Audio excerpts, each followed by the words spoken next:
So on today's video, I just want to take a moment to go over the rest mode Pioneer test mail that was released into the game by developers of Rise of Kingdoms. This was released 2 days ago, so I'm making this video kind of late, not because of, I wanted to wait to see what everyone else was saying. I just wanted to take a step back and kind of like listen to the community, listen to other content creators. And by the way, guys, I'm going to mention 4 content creator here. I'll leave also links to their video in the description, but partly I'm mentioning those 4 content creators because I think, these are the biggest influencers in the game, as far as, I would say, and I'm sure a lot of you would say the same as well. So just to give you an idea what's going on, so on the left, I've got the rest mode Pioneer test mail that was sent. That's a direct extract from the actual in-game mail, so you can check that out and let me know as well. However, just behind me, I just wanted to share this with you, something, like I said, I put a lot of thought into this over the last couple of days, just to try to unpack whether or not, someone is actually saying this or someone is saying that. So I just wanted to share this with you. I'll go over and read that in a minute, but whilst we get on to the rest of the video here, Rise of Kingdoms recently celebrated 7 years anniversary, and for me that says a lot, because it tells me that the game is doing well, and the developers, when they made this game in 2018, they wouldn't have thought that the game would have such a huge impact on the community as a whole, right? And whenever something happens in the game, us as a community, we voice our opinions, and that's absolutely a brilliant thing to do. It also shows that, we're passionate about the game itself, and we want to see the game go on, because we've made friendship along the ways, we've made frenemies along the ways in terms of like kingdoms, rivalries, and all that kind of stuff. But sometimes we really need to peel it back and just go from the beginning, okay? So with that said, I want to go into a bit of a history from my actual journey into Rise of Kingdoms. So when I started in 2019 in December, if we fast forward a year from that into 2020, I had no idea, or I've never even heard of piloting. And partly because, sometimes when things are big, for example, kingdoms, and there's just a small minority of people using piloting, you don't hear about it. So like I said, within an entire year, maybe I was naive. I didn't know what piloting was, and I'm sure a lot of you as well probably never knew, there was something happening in the game, which we're finding to be an issue today. Now, fast forward onto that, 2 years later, I still didn't know what piloting was. And I think you get the point I'm making here. If we look back at, when I look back at my journey, the only time I've, become privy to what piloting is 2025. And I see this as something that, because kingdoms have gotten smaller over the years, a lot more things start to become more apparent. So if we take, for example, a simple thing as a swimming pool, and it's got lots of water in it, you don't really know what's going on below the surface, right? But as soon as that water started to die down, or disseminate in a sense, you start to see all these little things, imperfections started coming up. And piloting is exactly that same kind of scenario, right? So because kingdoms are now, for me, in my opinion, kingdoms have gotten so small where, leaders are pretty much running themselves into the ground, trying to make sure that they're competitive, and all of these things are creating an issue, right? So we're starting to see things a lot more clearer. Now, I mentioned, influencers who created YouTube videos talking about this very same thing, and I don't think anyone is wrong with what they're saying. And the reason why I think no one is wrong, including the community, for voicing their opinions, the worst thing that could possibly happen is us as a community, we're passionate about the game, mentioning to Lilith and the developers of Rise of Kingdoms to say, look guys, we don't like this. This needs to stop. And they do nothing about it. That's the worst thing that could possibly happen, right? But that's not the case. They're doing something about it. So we should feel, vindicated in some ways to know that they're actually taking what we're saying, making the game, a little bit better for everybody. Well, in the end, I'll tell you what I think is the real problem. And I've kind of touched on it. But with that comes something which is called free will, okay? So free will sounds simple, the ability to choose, right? But under that idea, everything we call human culture depends on free will. So if we've got free will, the developers also have free will, right? Because they created a game, they never put a gun to our heads and say, look, you must play the game. We choose to do that. At its core, right, free will is what lets us decide, and we decided to play the game. They decided to make it, we decided to play it. To act, to create, or to hold back, we choose whether or not we do all of these things, and we are making that decision based on free will, right? So not just to follow instructions or routine, the space between cause and action,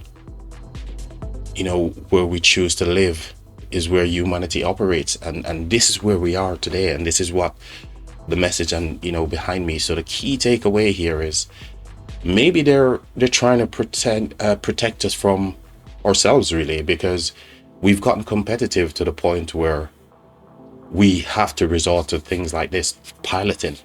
Maybe if we weren't so competitive, and we're kind of missing the point maybe of the game, which is to have fun, to enjoy it regardless of, you choose whether you want to spend, all that kind of stuff. So maybe we're missing something, or maybe we need to look at ourselves and say, maybe we're the ones who got ourselves here in this position where somebody has to step in to stop the chaos. And that's exactly what's in this mail. So I want to hear your guys' thought, on this mail itself, exactly behind me, what I put together to say, this is what I think we should do. We should reflect and try to understand the deeper thing here, instead of like looking at the mail that was sent by the developer and said, right, this is exactly what they're trying to fix. Maybe that's not what they're trying to fix.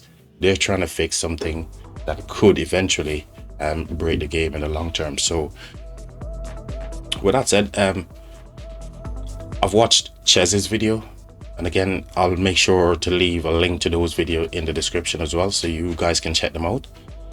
I've watched Chad Skid's video, I've watched Omni's video, and I've also watched Brian's videos. Now, Brian is not one of the most well-known YouTubers. However, he's known for creating commentary and Osiris with other content creators as well. But I mentioned those partly because none of those guys are wrong. You guys are not wrong. Lilith isn't wrong. No one is wrong. What people are doing is exercising what is called free will. And the mail sparks such a big controversy, really, because of the fact that we're feeling like our free will is being taken away here, or free will to play the game. But if we take a step back and really look at it and try to understand what's going on, there's bigger things in Rise of Kingdoms that is more of an issue. And the key thing to remember here is no one is wrong.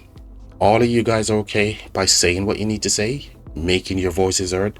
The worst thing they could have done at that point is literally just not listen to us. But they're trying to fix the issue here. And for me, I think that's a win, right? But perhaps the problem is, kingdoms are way too small. And like I said, when there's something, small, and then it starts to get even worse, then you start to see these imperfections starting to appear. All these cracks are coming up. And maybe when, we go back to having a decent kingdom size, none of this would be an issue, and then it would be a thing of the past. Because like I said, for 4 years of playing this game, I never knew what piloting was until 2025 kicks in. I start to hear a little bit more here and there, and then here we are in October of 2025, and it's a huge deal in the community. So yeah, I just feel like Lilith is doing this to protect us from something bigger, because in this mail here it mentioned nothing about, you know, the core issue, which is piloting. There's nothing in that text that says this actual pioneer testing that we're doing for rest mode is to stop piloting.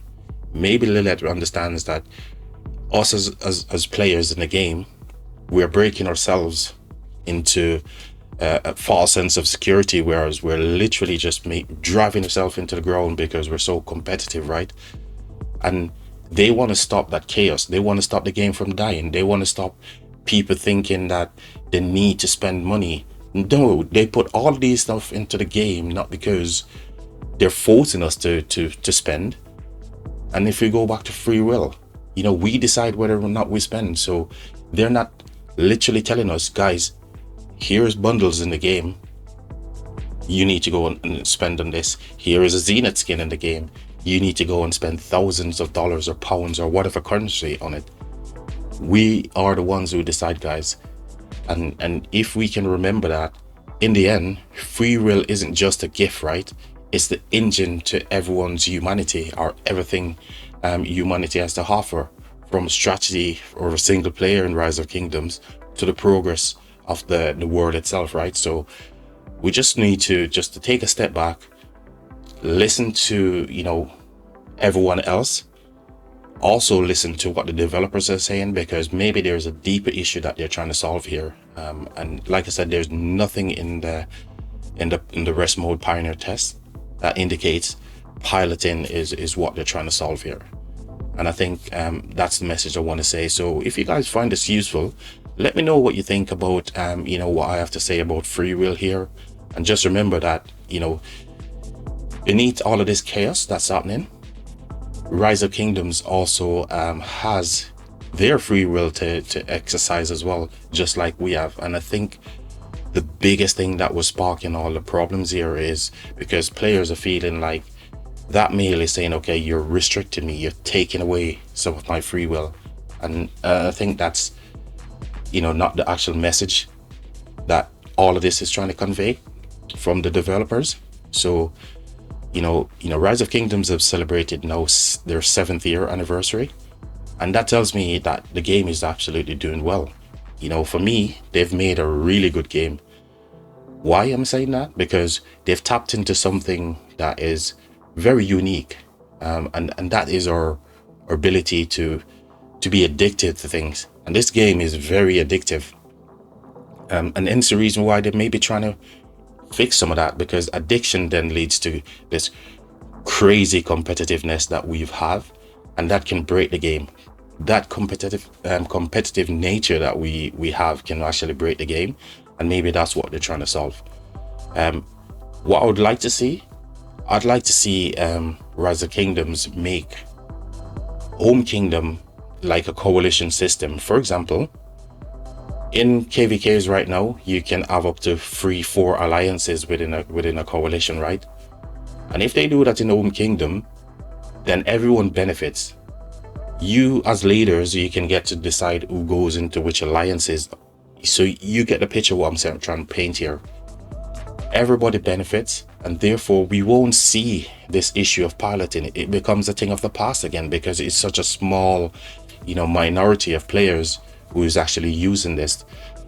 The vast majority of players in Rise of Kingdoms, myself included, I don't see this as an issue, because personally I don't play for 24 hours, and the way this operates is basically after, you know, you're not in war frenzy for 8 hours straight, then everything resets, right? And even if people are talking about using different methods, Rise of Kingdoms and the developers, I'm sure they're sensible people. They would have looked at this and tried to figure out the best way to go, and to use technology to try to solve an issue where technology is concerned. We're the men behind the machines here. People are going to try to break it. People have always tried to you know, push the boundaries and everything, and all of those things, you know, people will find a way to just break the game. So I feel like, you know, them releasing this pioneer testing stuff here for the rest mode into the game is a good thing. And also everyone's opinion right across the entire Rise of Kingdoms community, you guys are absolutely right, because you want to be heard. You're exercising your free will. You know, the content creators who I've mentioned earlier in the video, they're all right. Everyone is absolutely right, including Lilith. And I want to say big shout out to Lilith. You've made a fantastic game, because you've got everyone talking. You've got, you know, you're taking actions to try to solve some problems, but I don't think that problem that you're trying to solve is, you know, piloting. I think there's a bigger issue, and maybe we should look back at ourselves as players and realize, like, okay, maybe we are the problems. Maybe we are the ones who got too competitive. Maybe we are the ones that making the wrong decision, buying bundles and buying crystal tech and all that kind of stuff. But what I'd like to see Lilith do is to create a system in Own Kingdom where it gives us a chance as leaders, or you guys as leaders, to build a kingdom from just being one alliance kingdoms to multiple alliance. Create a coalition system that the king or the leadership there can put people into those different alliances to form that coalition, and everyone benefits. Therefore, we see more KVK fighting. We see more activities, because we're building a bigger community. Right now, the community inside kingdoms are way too small, and therefore any imperfection, piloting for example, is getting brought to that very top because people are seeing it. But once kingdoms become bigger, all of those problems go away. You know, we can take 1307 for example. These guys have been around for years and they've been using it. You know, 1254, 1960, 1093, 2489. All of these kingdoms have been in the game from the very, very beginning, and we never heard of piloting until it's brought up here. Well, I personally never heard of it. And just remember, guys, you know, like I said, the mail there isn't actually pointing to piloting as the thing that they're trying to solve. We should maybe just do like I did, take a step back, look at the mail, look at the bigger picture, and go back and look at, you know, time over time. What happens over time? I've given you my version of the story when I started hearing about piloting. Do I think it's an issue? No, because it doesn't affect me, but it does affect other people. But all of that impact could come down to very nature of how kingdoms are, you know, being competitive and all that kind of stuff. There's other things in the game that the developers can look at. You know, for example, the KVK shop hasn't been refreshed in quite a while. You know, those are the things that they maybe want to focus on. But because we are, you know, making piloting such a big issue, the developers could perhaps move into the step of making kingdoms larger again. So all of this kind of like putting a band-aid over a fault, really, right? Covering up the issue, because it's only a small group of people who are doing it. And as kingdoms and community grows, then all of this will go away. So yeah, with that being said, guys, like I said, the mail there, the rest mode pioneer test, it's not currently in game. It's getting tested. We still have our time to, you know, share our feedbacks, and I'm sure the developers of the game will listen to us as well, because they have been over the past 5 years or 6 years of me playing this game. Every time we put something together, within the last 3 to 4 years, they've been listening, guys. So, you know, again, not telling you what to do here, but I'm not giving them a hard time, because I think, you know, the worst thing that they could do is not do something about it, but they are doing something about the actual game itself, just to make sure, you know, to keep that chaos from actually expanding even more, which could ultimately kill the game. So I want to hear your guys' thoughts about what's directly behind me, what you think about, you know, free will. Did I cover it in a really good narrative here? So yeah, leave me your thoughts and opinions in the comment section. I know it's 2 days after the release of this mail that I'm making this video, but I wanted to take a step back and kind of like assess everything for myself, and maybe we should as a community just come together and try to find like a mutual ground. What is the thing that they could really fix in the game that could solve it? And I think Kingdoms is where it's all at, where we need to make Kingdoms bigger to cover all of this kind of stuff here. With that said, guys, thank you very much for watching the video, and I'm really intrigued to hear your comments down in the comment section as well. Feel free to jump onto one of my live stream and we can discuss this further if you guys wanna. But for now, cheers guys, have a good rest of your day. Bye for now.